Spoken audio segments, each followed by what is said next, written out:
Titu today আপনাদের channel, খবর মতামত বাস্তবতা।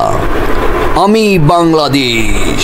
আসসালামু আলাইকুম রহমতুল্লাহ। সম্মানিত দর্শক শ্রোতা যারা আমাকে দেখছেন এবং পরবর্তীতে দেখবেন, সবাইকে স্বাগত। আজকে আমার থাম্বনেইল দিক থেকে বুঝতে পারতেছেন আমি কাদের নিয়ে কথা বলবো। বাংলাদেশ আওয়ামী লীগ একটি রাজনৈতিক দল যা বাংলাদেশের অভ্যুদয়ে তাদের অবদান আছে, তাদের নিয়ে আজকে কথা বলবো। তার অতীত, বর্তমান এবং ভবিষ্যৎ। আমরা অতীত দিকে তাকালে, অতীত বলতে আমরা বঙ্গবন্ধু শেখ মুজিবুর রহমানকে সিলেক্ট করেই বলবো। বাংলাদেশ আওয়ামী লীগ প্রথম প্রতিষ্ঠা করে বাংলাদেশ আওয়ামী মুসলিম লীগ থেকে মাওলানা আব্দুল হামিদ খান ভাসানী। তার পরবর্তীতে আওয়ামী মুসলিম লীগ থেকে মুসলিম লীগ বাদ দিয়ে বাংলাদেশ আওয়ামী লীগ সংগঠিত করে শেখ মুজিবুর রহমান, সাবেক রাষ্ট্রপতি। 1970-এর নির্বাচনে উনি নিরঙ্কুশ বিজয় লাভ করেন। উনি শুধুমাত্র পূর্ব পাকিস্তানি আসন লাভ করে, কিন্তু পশ্চিম পাকিস্তানে তেমন কোনো আসন লাভ করতে পারেন, যার কারণে পশ্চিমারা তাদেরকে বাঙালি নেতা শেখ মুজিবকে ক্ষমতা দিতে চাননি। যার কারণে স্বাধীনতা যুদ্ধ হয়। সেই যুদ্ধে আমরা বীর বাঙালি জয়লাভ করি।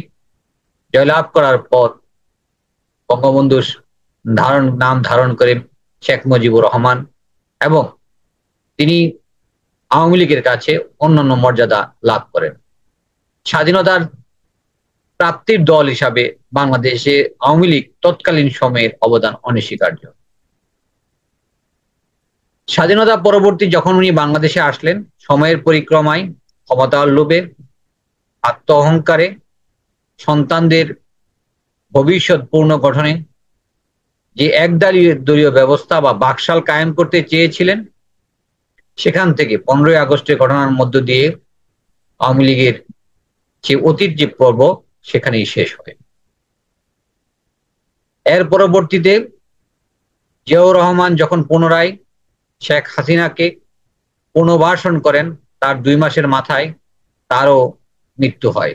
উনি শাহাদাত বরণ করেন কিছু মিলিটারির হাতে।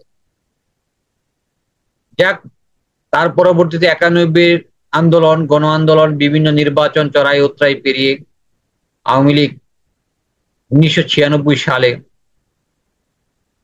প্রায় 21 বছর পর ক্ষমতায় আসেন। ক্ষমতায় আসার পরেই উনি একবারের জন্য ভোট চান। একবারের জন্য ভোটার যাওয়ার পর উনি বারবার ক্ষমতায় থাকার জন্য জিগির তোলেন।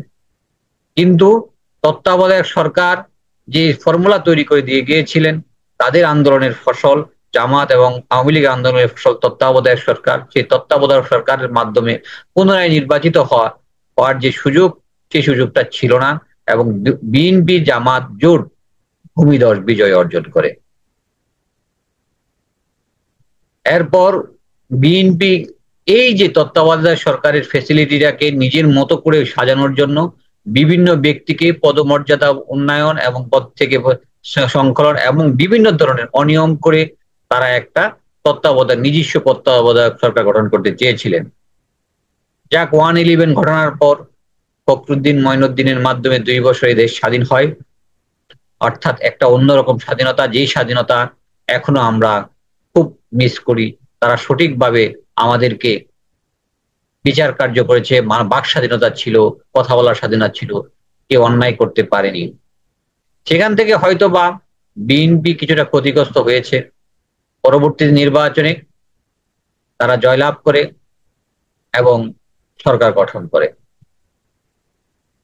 সেই সরকার গঠন থেকে তত্ত্বাবধায়ক সরকার আদালতের মাধ্যমে আওয়ামী লীগ তার 200 অধিক আসনের সুবিধা নিয়ে আদালতের মাধ্যমে তত্ত্বাবধায়ক সরকারের বিল বাতিল করে পূর্ণস্থায়ী বা স্বৈরাচারী শাসক হিসাবে, ফ্যাসিস্ট হিসাবে গড়ে উঠতে থাকে। তার সঙ্গ দেয় বাংলাদেশ জাতীয় পার্টি, এরশাদ গ্রুপ, এবং অনেক কাঙ্ক্ষিতভাবে ইচ্ছে না থাকলেও সঙ্গ দিতে বাধ্য হয়। সেখান থেকে বর্তমান যে কান্ডারি শেখ হাসিনা টানা 3 বার উনি প্রধানমন্ত্রী হিসাবে শপথ গ্রহণ করেন এবং চতুর্থবারের মতো আবার নির্বাচন করেন। 2009-এর পর 14, 18 এবং 24-এর নির্বাচনে উনি চতুর্থবারের মতো টানা চতুর্থবারও আমি দামি নির্বাচনের মাধ্যমে বাংলাদেশকে অন্যান্য যে তার বাপ পিতা চেয়েছিলেন বাকশাল কায়েম করার জন্য, উনি আমি দামি নির্বাচনের মাধ্যমে ছোট ছোট দলকে বিনিষ্ট করে সব শেখ হাসিনা কেন্দ্রিক দল নির্মাণ করতে চেয়েছিলেন এবং আলটিমেটলি উনি বাকশালটাকে ঘুরিয়ে খেতে চেয়েছেন। এটা আমি মনে করি বর্তমান সিচুয়েশনে উনি এখনো আওয়ামী লীগের কাণ্ডারি, কিন্তু বর্তমান সময়ে জুলাই যোদ্ধা যারা গত 24-এর জুলাই যুদ্ধ অবতীর্ণ হয়েছিল বলে জুলাই যোদ্ধা যে আন্দোলন করেছিল, সে আন্দোলনের মাধ্যমে আওয়ামী লীগকে নির্বাসনে পাঠানো হয়েছে। পরবর্তীতে গেজেটের মাধ্যমে আওয়ামী লীগের কার্যক্রম নিষিদ্ধ করা হয়েছে। আমি মনে করি না বর্তমানে এমন কোনো পরিস্থিতি তৈরি হয়েছে যে আওয়ামী লীগ আবার ফিরে আসবে খুব দ্রুত এবং সহসায়। যে আওয়ামী লীগ 15ই আগস্টের পর 1975-এর পর ক্ষমতায় ফিরে আসতে 21 বছর লেগেছিল, সে আওয়ামী লীগ পুনরায় এই 2 দিনেই ফিরে আসবে 2-1 বছরে, সেটা যারা কল্পনা করছেন সেটা কল্পনায় যে থাকেন এবং কল্পনার প্রসূত থাকেন। এবং শেখ হাসিনার আওয়ামী লীগ বাংলাদেশে ফিরে আসবে না, এটা আমার বিশ্বাস। এই বর্তমান ফিরে আসবে না। তাই আমি শুরুতেই বলছি ভবিষ্যতের আওয়ামী লীগ কি আওয়ামী লীগ হবে, কি সংস্কার করবে, কি ধরনের আওয়ামী লীগ আসবে, সেটা একটা বড় একটা প্রশ্ন। সেই প্রশ্নের সম্মুখীন আজকে আমরা যারা এখানে বেঁচে আছি এবং আজকে আমার অনুষ্ঠান যারা দেখছেন সবার একই প্রশ্ন, আওয়ামী লীগ কি ফিরে আসবে? কার হাত ধরে ফিরে আসবে?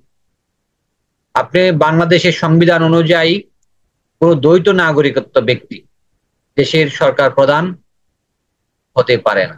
সরকার প্রধান 2টা পোস্ট, একটা হচ্ছে রাষ্ট্রপতি, একদম প্রধানমন্ত্রী।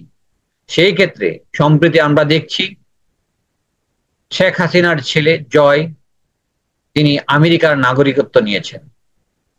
সেই ক্ষেত্রে আমরা এই জায়গায় জয়কে আমরা কখনোই বাংলাদেশ আওয়ামী লীগের কাণ্ডারি হিসাবে ভাবতে পারি না, কারণ উনি আমেরিকার নাগরিকত্ব নিয়েছেন। অবশিষ্ট আছেন পুতুল। তো তার যে মন মানসিকতা, মায়ের সাথে চলা, ব্যবহার আর আচার আচরণ, সেই ক্ষেত্রে উনি আগামী নেতৃত্ব দিবেন এবং সেটা কতদিন স্থায়ী হবে সেটা আমরা এখনো স্পষ্ট করে পারতেছি না। এবং শেখ হাসিনা এবং শেখ পরিবারের যারা আত্মীয়তা, যারা হালুয়া রুটি খেয়ে বিদেশে এখন বিলাসবহুল জীবনযাপন করছে, তারা কবে নাগাদ এই আওয়ামী লীগকে পুনরায় ধরে তুলতে পারবেন সেটাও নিয়ে আমরা সন্দিহান। আমরা একটা জিনিস বারবার দেখছি, ভবিষ্যৎ নেতৃত্বে তাজ পুত্রকে দেখানো হচ্ছে, যেখানে 15ই আগস্টের পর তাজউদ্দিনের স্ত্রী জোহরা তাজউদ্দিন আওয়ামী লীগকে এক হাতে দায়িত্ব নিয়ে ধরে তুলেছিল। সেই জায়গা থেকে তাজ পুত্র আজ অনেকেই মনে করতে ধরে তুলবে, কিন্তু বাস্তবিক অর্থে উনি একজন ভদ্রলোক, জেন্টাল মানুষ এবং তিনি আওয়ামী লীগের দায়িত্ব সম্ভবত নিবেন না। তারপরেও রাজনীতিতে শেষ কথা বলতে যে কথাটা নেই, তা আমরা বলতে চাই আওয়ামী লীগের ভবিষ্যৎ কি? সংস্কার নাকি নতুন আওয়ামী লীগ, না নতুন করে কার নেতৃত্ব? কে সেই নেতৃত্ব? আমরা খুঁজবো আগামী দিনে। সবাইকে ধন্যবাদ। আসসালামু আলাইকুম ওয়া রাহমাতুল্লাহ।